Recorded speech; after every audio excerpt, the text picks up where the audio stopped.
Alrighty, so today is a kind of an extension of yesterday, but with, so same first part of the title, but with more interesting limits. And this is going on page 22.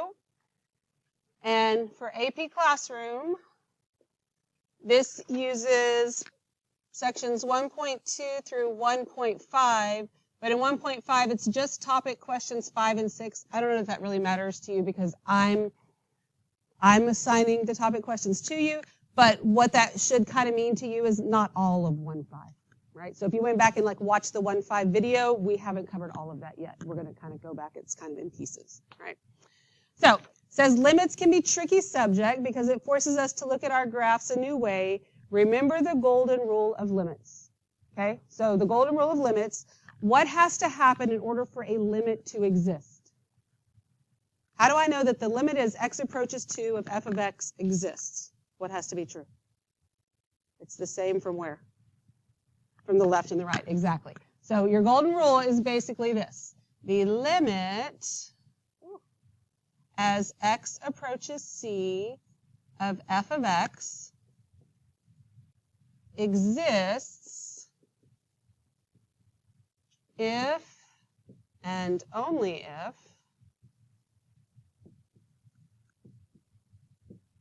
I should have written so big. The limit as x approaches c from the left of f of x equals the limit as x approaches c from the right of f of x. So it has to be the same from the left and the right. That's your golden rule. Whether we're looking at it from a table, we're looking at it as a graph, so forth and so on. Okay? So what we're going to look at today is some combinations of functions. So I want you to look at these, and I'm going to split you up, and I'm going to have you take your papers to your little groups 1 through 5, and y'all are together going to do A, B, and C. See if you can reason through what you think is true. And remember, it has to be the same from the left and the right for it to exist. And let's see if you can kind of do what you think might make sense for what we're doing. So, good with you? Okay, so I think on A, we all kind of pretty much understood that. So if I want to take the limit of f of x plus g of x as x approaches 4, as long as both of these exist, it's as easy as just finding the limit as x approaches 4 of f of x, which is 2. So this equals 2 plus, as x approaches 4 of g of x, and that's the same from the left and the right, that's 1. So my answer is just 3. Okay, everybody good with that? Makes sense, right? Okay. And so what I saw a couple of times, and again, it's okay, but we need to talk notation. When you started writing this, and I think it's because you're thinking, I know notation is important, so I better write my notation.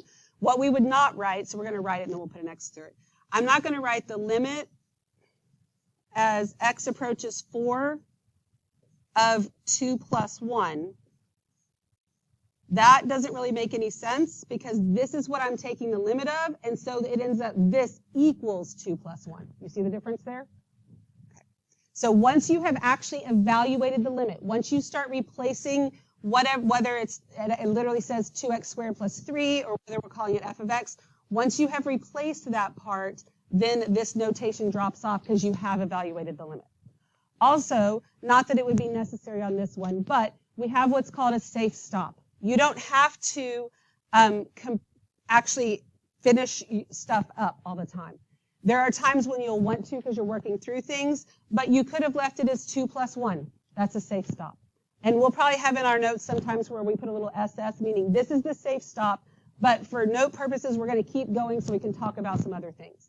Because if that's the only way you ever see it, when you see multiple choice questions, they may have done a safe stop in their answer, or they may have kept on going, or it may be the middle step or whatever. So you still have to be able to identify everything. Okay? Are we all good on A?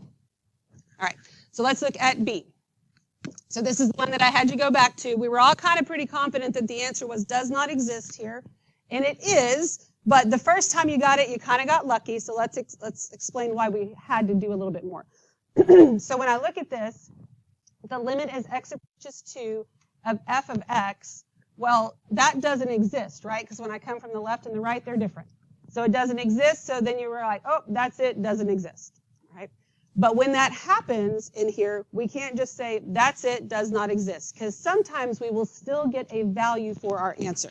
So what we do then is we use that golden rule there. I'm going to say, okay, so the limit as x, oops, sorry, no, not that. As x approaches 2, okay, I cannot write. X approaches 2, that looks terrible, of f of x plus g of x, and I'm going to find the limit as x approaches 2, okay, so this will be from the left and this will be from the right, of f of x plus g of x. I feel like my pen needs to be a little smaller. I can't write small enough. Whew. Can you tell that's from the left and from the right there? So I'm going to find the limit from the left. I'm going to find the limit from the right. So even though the limit as x approaches 2 of f of x doesn't exist, when I look over here, when I come from the left, my limit is -1. When I come from the right, my limit is 1, right? And then I'm going to add the g of x. Okay? So g of x, the limit as x approaches 2 of g of x is right here. So what is that y value? Any ideas? 1/3. Why? Very good, because of the slope, right? Not just, oh, it's just a decimal and I don't know. I do know, right? Because the slope is -1/3. I go down 1 and over 3. My slope is 1/3, right? So each time I go 1/3, so this would be 1/3, this would be 2/3. Make sense? Now, in the end, you'll realize here even, it doesn't even matter. Because once I put the 1/3 here, which is correct, I physically don't even have to add them, because what I want is, in order for this limit to exist, it has to exist from the left and the right. If I actually added these, which isn't crazy hard, but am I going to get the same number? No. So even if you didn't know what this was, as long as if you knew these, clearly it's the same, then -1 plus the same thing, you know, and then 1 plus that same thing, they're not going to be the same number, right? So since it's not the same from the left and the right, overall this one, excuse me, does not exist. Okay? Does that help? Questions about that? So remember, if you're combining functions somehow and you end up with that does not exist, you have to go look from the left and the right. Okay? All right, so then on C, the limit as x approaches 3 of 4 times g of x. Now, if we can just substitute numbers in, that's what we want to find. That's what we want to do, right? So g of 3, as x approaches 3, that is, now g of 3 is 2, but we don't care about that. The limit as x approaches 3 is 0, right? So this gives me 4 times 0. What's 4 times 0? 0. Okay, we good with that? Okay, let me know if it doesn't make sense, because I need to re-explain things. Okay, so let's look at D then. Now on D, if you have a quotient, okay, you're taking the limit and you have something over something. Every single time, even though at the beginning it may not look like it matters, it's going to matter down the road, so we're going to get used to doing this. I don't even care about left and right at this point. I'm splitting the limits into the limit of the top over the limit of the bottom. So I'm going to write the limit as x approaches 6 of g of x, and the limit as x approaches 6 of f of x. Now, could I have just left it and like done the fraction? Yes, but sometimes it matters that we split it, and if you split it every time, you'll never have to worry about, is this the time I split it or is this the time I don't, right? We just do it every time. So now, when I find the limit as x approaches 6 of g of x, what is that? -1. Nope. G of x, yeah, it's 3. I wrote that one first because it was on top. It's 3, right? And then for f of x, it's -1. Y'all agree with that? So then I'm just going to put 3 over -1. And for notation purposes, then I would say, all right, so then my limit, because there's not a whole lot of room over here, as x approaches 6 of g of x over f of x is equal to 3 over negative 1, which I could write as negative 3. I wouldn't have to write 3 over negative 1. It would be okay just to write negative 3. But notice how once these became numbers, my limit notation dropped off. Okay. What questions do you have? Anything? We good? Okay. So let's look at E. On E, I want the limit as x approaches 0 of the square root of 3 plus g of x. So I'm going to find the limit of g of x as x approaches 0. And what is that? 1, because I'm approaching the same from the left and the right, right? So it's 1. So this ends up being the square root of 3 plus 1, which is the square root of 4, which is 2. And even if you just wrote 2 as your answer, it's fine. That's not some place where you'd get your hand slapped for no work. But remember that you could leave it like this if it was on a free response question. So if the numbers are weird or something, you could totally just leave it. Don't even try, like even if you know it. Don't we mess up more on the easy things than the hard things most of the time? That's where we make our stupid mistakes. So it's nice that we can just stop and hopefully we don't make a stupid mistake. Okay, we good? Yes, sir. You don't, it's not that you don't have to. It would be wrong if I wrote the limit notation right here in front of it. Oh. D? Oh, this is not left and right. Okay, good question. I should have clarified. We split this and did left and right because we ended up with that does not exist. We split this into, this is still just the limit as x approaches 6 from both sides. We split this into numerator and denominator because that's what we want to do with every quotient that we have. Okay, does that help? That's a very good question. Yeah, don't get that mixed up. I can see how that I wasn't very clear on that. We good on that? Okay, anything else? Okay.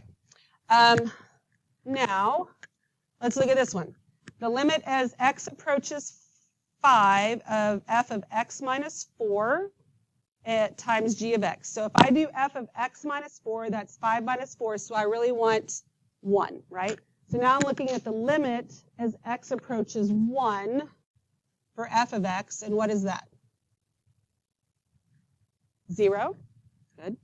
And then the limit as x approaches 5 of g of x. Does not exist, right? So is my answer does not exist overall? Maybe, right? But we don't know yet. So what do? Look at left and right, right? Now here's where we're splitting left and right. Maybe I shouldn't have split this one just now because I see how that might have added to some confusion. But, all right, so we're going to say that the limit as x approaches 5 from the left of f of x minus 4 times g of x, and I need the limit as x approaches 5 from the right of f of x minus 4 times g of x. All right. So the limit for f of x as x approaches 1, that was 0 for both of them. So this is going to be 0 times, right? And then for g of x, from the left, I'm approaching 4, and from the right, I'm approaching 1. Y'all agree with that? So this will be 0 times 4 and 0 times 1. What do those both give me? 0. Is the limit the same from the left and the right? Yes. So then what is this limit right here? 0. This equals 0. So the first one where we had it does not exist, it still does not exist at the end. This time we got something because it's 0 times some number and 0 times some number. Okay, that's why it's important to split. That's why it's important to look at the left and the right. Yes, sir. How did I get 0? Because it's the limit as x approaches 5 of f of x minus 4. So 5 minus 4 is 1. Yeah. Okay. You good? That's a good question. Please ask me if you're lost on something. Okay. Because this whole limit idea is fairly simple, but these are the more interesting limits. These are the ones that you have to think a little bit more. So these do get a little weird I'll agree with you on that. All right. In the spirit of transparency, I couldn't find my notes from last year, and I couldn't find my flip chart. I'm like, what the heck? So I did all this, but then I was second-guessing myself because I know some limit rules, and I thought one limit rule said something, so I even went to Mr. I was like, I did these right? Okay. Thought I knew what I was doing. I'm double-checking myself just because they can get a little weird. But here's what I want you to notice also. In all of this stuff, here I said, okay, this limit is equal to this and equal to 3, equal to 4, equal. But notice when I put does not exist, there is no equal sign there with the does not exist. Okay? If you say in your free response question that it equals does not exist or equals infinity, you're done. They're not going to look at anything else you write. Okay? Because it cannot equal that. And I definitely don't want you, getting knocked off for that. What questions do you have? We good? All right. Flip it over. There's one over here. So even though this is a multiple choice question, we're going to do this so that we get in the habit of doing this. When we have a quotient, okay, with our limit, we're going to rewrite it as a numerator and denominator. I'm not rewriting it as a left and right. It's numerator, denominator. So the limit as x approaches 3 of f of negative x, and the limit as x approaches 3 of 2 times g of x. I feel like, because I know that this happened last year, that if I don't make you do this every time, the time that it matters, you may not think it does, and then your notation is wrong. And so we're going to do it every time so we don't mess that part up. All right, so I want the limit as x approaches 3 of f of negative x. So that means I really want it, when I substitute that 3 in, it's really of negative 3. So that means the limit as x approaches negative 3 of f of x. You see how they're different? This is asking me for 3, but of f of negative x. That means when I substitute it in here and it's a negative 3, that would make that a positive x, so the answer there is 8. Now, the reason that works will make your brain hurt. Like so much so, I don't even want to think about it anymore. But if what I just did at least makes sense, we're good, and that's all that matters because it's not like it comes up a ton. But we're good with that? We understand why I went with that one. Okay. Then I want the limit as x approaches 3 of 2 times g of x. So am I going to multiply the 2 times the 3?